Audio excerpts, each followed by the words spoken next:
弟兄姐妹早安，今天我们要读启示录16章8到14节。第4位天使把碗倒在日头上，叫日头能用火烤人，人被大热所烤，就亵渎那有权掌管这些灾的神之名，并不悔改，将荣耀归给神。第5位天使把碗倒在兽的座位上，兽的国就黑暗了，人因疼痛就咬自己的舌头，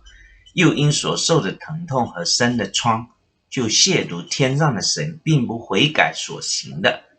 第6位天使把碗倒在幼发拉底大河上，河水就干了，要给那从日出之地所来的众王预备道路。我又看见3个污秽的灵，好像青蛙，从龙口、兽口并假先知的口中出来，他们本是鬼魔的灵，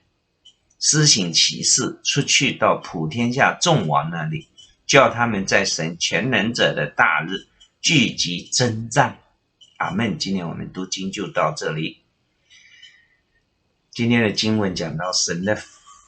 愤怒的碗倒在地上的时候，原本给人热量和光的太阳成了杀人的武器，日头用火烤人，人疼痛到一种程度就咬自己的舌头，身上又生疮。更令神忧伤的是，人并不悔改所行的，并不将荣耀归给神，就像当时的法老一样，即使受到十灾的打击，他们也不悔改，也不愿意相信耶和华。相反的，他们因受到神的刑罚疼痛，就更加亵渎天上的神。另外，当第6碗倒出来的时候，就有3个污秽的灵，像青蛙，就像出埃及时的蛙灾一样。这些灵是鬼魔的灵，从龙的口中，从兽的口中，以及假先知的口中出来。这些灵就是叫全世界的人与神征战，同时也是彼此征战。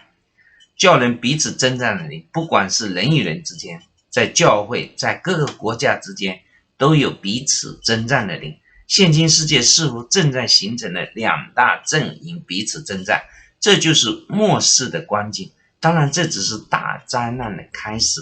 还远远没有到头。基督再来统治世界，世上的国要成为我主我基督的国，必须受到再生产之苦。为了建立一个新世界，旧世界、罪世界必须被彻底打破，这样新的婴儿才能诞生，新的耶路撒冷才能在地上建成，基督耶稣才能在地上真正做王，圣徒也才能和基督在地上一同做王，直到永永远远。阿们。